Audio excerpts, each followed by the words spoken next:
Hello and good afternoon, good morning, wherever you are. I wish to make a very brief and short statement. I am Pope Peter Emmanuel I, the self-appointed leader of HAM and the organizer of the Army of Francois Macandal, the founder of God's Electronic Army Press.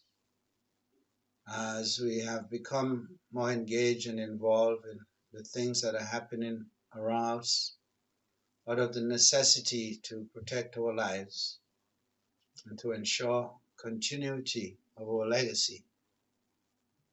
We wish to briefly comment today, and I'm simply doing so because I am, for the most part, a spiritual leader. I'm not involved in anything political, but we do have to make political comments so as to inform people and the electorate and the members of our tribe, the members of our church, the members of the flock, and to let them be aware of the circumstances that we face.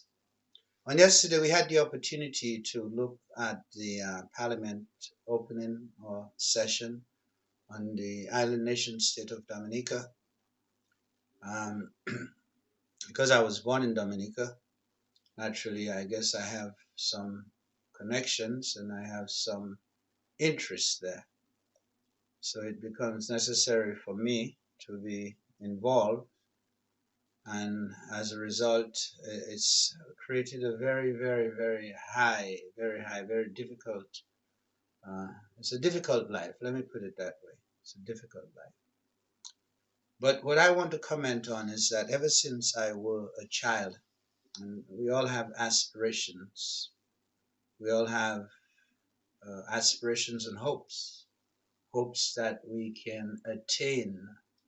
I remember when I was reading and learning the history of my people and how we came to be. And I remember when we achieved political independence. And I remember when I went through Hurricane David and I went to the United States of America, and I have had the opportunity to have a successful life in the United States of America and to sow my roots deep into the foundation of the United States of America. And it's for that reason I come to you today to comment, particularly people always come to us and ask for our opinion. They ask for opinion, they ask what do we think. And people suck us into things, whether it's in Dominica, in the United States, whether it's wherever it is in the world, we are drawn in to matters. So we wanted to comment briefly because you see, as people who come from the Caribbean, as people who was born there, we do have a vested interest in our people and the survival of our people. And there are a number of things I want to speak about as in my capacity as the leader of HAM and the papal representative. So I want to briefly comment on the Prime Minister's address to the Parliament, in which he spoke of agriculture, dashing, and yams, and bananas, and those kind of things. And I thought to myself, this is the 21st century. This is the 21st century. This is the information age, the age of information technology, the age of science. And a man is speaking about agriculture and the viability of agriculture on an island that has very little arable land. And the only time agriculture had been successful in that place is when there was slavery. Then he talked about fishermen. And long ago, the people always just caught the fish and they didn't refrigerate. And now he's getting refrigeration for them for the boats. Absent from the Prime Minister's address was any mention about the Kempinski Hotel and the other grandiose projects that he had spent money on. I know this man don't know finance. I mean, he could be the Prime Minister, Minister of Finance, but I know he's not really trained in financial matters. He didn't raise a family. He wasn't married to a woman for 30 years had to figure out how to put food on the table and keep shelter.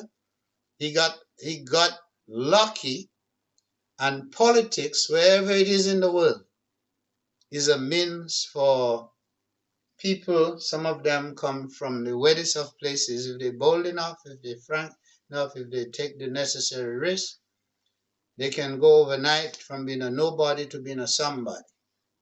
They can even give themselves prestige. No, I don't want to speak for too long. All I want to say is that as an individual and as a leader, it has always occurred to me, even from the time of Dame Eugenia Charles, going on to the Minister of Education, Ron Green, who gave me a welcome. The last one, Peter Saint Jean, or whatever the hell his name is, from La Plaine, who appears to belong to a sorority. I met him on a flight and we spoke in Miami, and I tried to emphasize to him that a people from an island nation state that has no resources, just like Japan. Japan has no oil, no timber, no gold, no diamonds, no plutonium, no uranium, no steel. But yet Japan is one of the most advanced countries in the world. The Japanese, I remember we had a relationship with Taiwan and we wanted to go and learn about agriculture. Taiwan don't do agriculture. China does not do agriculture. China does not do tourism. If China does tourism, it's because of the natural nature of China. People go to China to see the Great Wall, to see the tomb of Chairman Mao, and to learn of the revolutionary struggles of the People's Liberation Army. The Chinese people don't go to study ambassadorship. They don't do that. They don't go to study accounting. They don't go to study books. The people of India are not studying books. These people are engaged in information technology, in science and technology. That is where the independence is. And that is where the power is. And for one goddamn generation, a whole bunch of people grow up under you. And all those young people know how to do is to make bomb, to get money, to put on their cell phone so they can gossip. Not even our art or music has developed in a sophisticated way. You have this kind of bouillon music. You have this kind of shake it up music. And then the young people are overfed. They are fat and they have become ugly, fat and ugly. Under your leadership in one generation, you have turned. You see, that's the problem. You guys have no ideological grounding. You don't have no ideology.